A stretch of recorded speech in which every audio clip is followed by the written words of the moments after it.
यतिखेर चाहिँ म सिद्धकाली मन्दिरमा आइसकेको छु। यहाँ एउटा दुलो छ अरे, त्यो दुलोबाट छिर्यो भने चाहिँ तल टक्सार हो कता पुग्छ।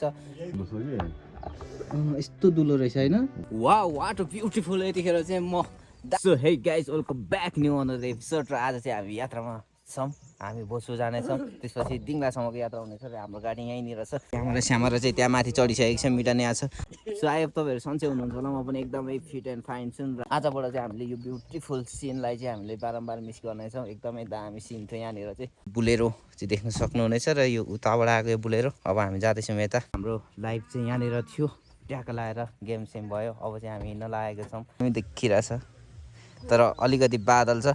हामी चाहिँ त्यो घरमा बसेको थियौँ र यो घरमा चाहिँ पसल अहिले भर्खर हामी चाहिँ गाडीको वेट गर्दा गर्दै हामीले चाहिँ क्यारम बोर्ड झन्डै एक म्याच भ्याइयो।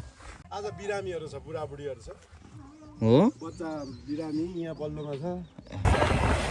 सो फाइनली गाइज यतिखेर चाहिँ हामी भोजपुरको ट्याङ्की भन्ने ठाउँमा छौँ र तपाईँहरूले पछाडिको पिचबाट देखिराख्नु भएको छ। यता चाहिँ हाम्रो नाइट बस जान्छ, काठमाडौँसम्म जान्छ र यताबाट पनि जान्छ। फेरि खोटाङको बाटो हुँदै पनि जाने छ डाइरेक्ट काठमाडौँ। र यतापट्टि चाहिँ हाम्रो गाउँ। यताबाट यो बाटो देख्नु हुँदैछ, यो बाटो चाहिँ फेरि दिङला बजार जान्छ, दिङला यता माथि सुन्तले हुँदै जान्छ। अनि यता तलतिर तल नै प्रशासन कार्यालय चाहिँ आज खासै जानु भ्याइँदैन होला। र म चाहिँ अहिले कहाँ छु भन्दाखेरि ठ्याक्कै काउन्टरमा छु। दाजु हजुरको घर चाहिँ कता हो? ए यतै हो। ए अनि यता हाम्रो साथीहरू हुनुहुन्छ। गाइस हामी चाहिँ यतिखेर भोजपुरको थोरै ठाउँहरू चाहिँ यसो घुम्दै भनेर आएको। यो चाहिँ ठाउँ हेर्नु न, यहाँ बिचमा ठक्कसँगले बिचबाट रोड छ। पहिले चाहिँ यो अलिक कच्ची थियो, अहिले चाहिँ पुरै पिच भइसक्यो छ। सो एकदमै खुसी लागिरहेको छ। यस्तो विकासको कार्यहरू चाहिँ भइराख्नुपर्छ जहीँ तहीँ। Wow what a beautiful. यतिखेर चाहिँ म दामी ठाउँमा छु। एकैछिन पर्खिनु ल, एकैछिन। यो ठाउँ चाहिँ म आजभन्दा 1 वर्ष 1.5 वर्ष म बाहिर विदेश जानुभन्दा अगाडि पनि आएको थिएँ एकचोटि विदेश। यो प्रशासन कार्यालयमा आएको थिएँ, नागरिकता होइन पासपोर्ट लिनुको लागि आएको थियो होला। सो आज पनि आउने मौका मिल्यो। Thank you so much. कसरी आइपुगेँ? यता हाम्रो मामा हुनुहुन्छ अनि हाम्रो मिडन पछाडि नै होला सायद। अनि यहाँ महादेवलाई पछाडि देखिराख्नु भएको छ। खासमा अगाडि चाहिँ राख्नुपर्ने, त्यही पनि पछाडि। हर हर महादेव। कस्तो मजा आउँछ कि महादेवको नाम लिनु पनि कस्तो मजा आए जस्तो हुन्छ क्या गाइस। मागसम्म भनेको एकदम दामी छ। अनि यो ठाउँमा मैले पहिले फोटोसुटै खिचेको थियो। हाई भन्नु न, अनि आएर मात्र हुन्छ त, यहाँ आउनु न यता। सो फाइनली अब भ्लगमा आउँदै हुनुहुन्छ हाम्रो, खै चिन्दैन ल, भन्नु के भन्ने हो?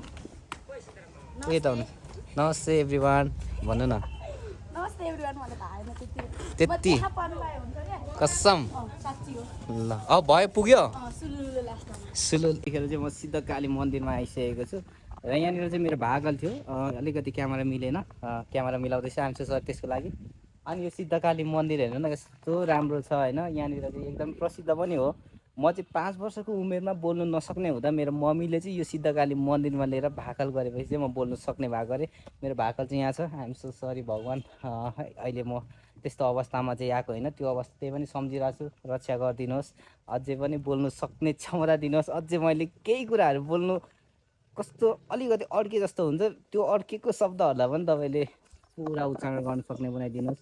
अनि धेरै धेरै धन्यवाद छ। यतापट्टि परिवारहरू देख्न सक्नुहुन्छ भनेदेखि उतापट्टि मान्छेहरू बस्ने ठाउँ तपाईँहरूले देख्न सक्नुहुन्छ, एकदम दामी छ सिद्धकाली। त्यो सिद्धकाली मन्दिर तपाईँहरू अवश्य आउनु होला। प्रशासन कार्यालय यहाँ तल छ, त्यहाँदेखि अलिकति मासतिर मात्र छ र सिद्धकाली मन्दिरभित्र यहाँ भगवान्हरू हुनुहुन्छ।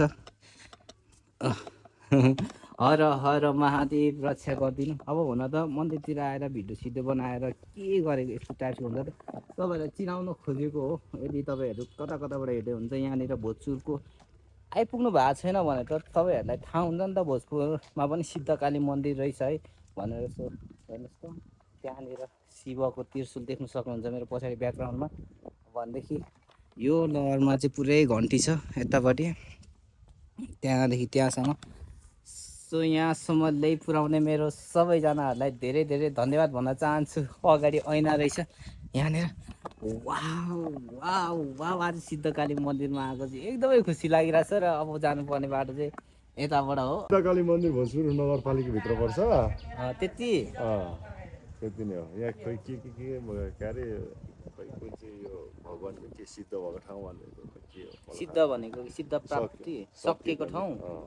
ए मरेको ठाउँ होइन हौ खै पार्वती कि खै के हो मलाई थाहा छैन यो पढ्नुपर्छ यो यसको हिस्ट्री यहाँ हेरौँ न त्यसो होला नि हिस्ट्री छ र यहाँ छ होला उ त्यहाँ प्रशासन कार्यालय यहाँ तल नि हो वाणिज्य बजु उद्योग वाणिज्य सङ्घको कार्यालय पनि त्यहाँ हो प्रशासन जिल्ला होइन जिल्ला प्रशासन कार्यालय त्यहाँ हाम्रो विदेश जानुको लागि पासपोर्ट सासपोर्ट बनाउनु पऱ्यो भने चाहिँ यहाँ आउनुपर्छ गाह्रो छ हो यहाँ सुरु। भनेको ऊ के हो बहिरा के अरे बहिरा उयो हो क्या स्कुल हो क्या स्कुल ए त्यो उयो बहिराहरूले पढ्ने होइन अपाङ्ग अपाङ्गहरू भनौँ न बहिरा भन्दा फेरि अर्कै लागिहाल्छ फेरि यहाँनिर गाह्रो छ अन्त यहाँभित्र ओहो मन्दिर यस्तो हुनुपर्छ मन्दिर भनेको त हामीले चाहिँ यहाँको हिस्ट्री यतै कतै त्यही केही ढुङ्गातिर लेख्नु भएको छ कि भनेर हेर्नु खोजेको तर हामीले अहिलेसम्म भेट्न सकेको छैन सायद लेखेको छैन होला यहाँ एउटा दुलो छ अरे त्यो दुलोबाट छिर्यो भने चाहिँ तल टक्सार हो कि कता पुग्छ भनेर हाम्रो मामाले भन्नुहुँदैछ है यहाँ ए यही हो मामा ए खै दुलो छ कि यस्तो दुलो रहेछ होइन यो गुफा हो क्या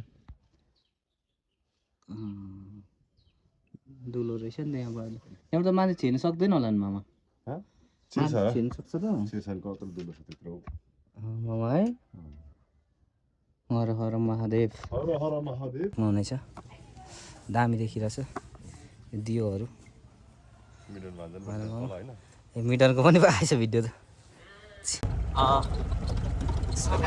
फाइनली हामी चाहिँ तिङ्ला बजारतिर जाँदैछौँ अब चाहिँ हाम्रो यात्रा अन्त्यदेखि नै स्टार्ट भइसकेको छ हामी तल के अरे हामी ठ्याक्कै ट्याङ्कीबाट चढेको अनि यतापट्टि साइडमा चाहिँ हाम्रो दिदी या बहिनी हुनुहुन्छ उहाँ माथि चाहिँ सिङ्गालेसम्म जानुहुने अरे अनि यता हाम्रो मिटान खोर्जी अनि पछाडि यस्तै छ सो अब हाम्रो यात्रा रहि नै रहेको छ अब तिङ्ला पुगेपछि म तपाईँहरूलाई त्यो ठाउँ देखाउँदैछु अगाडिको सिन चाहिँ यस्तो छ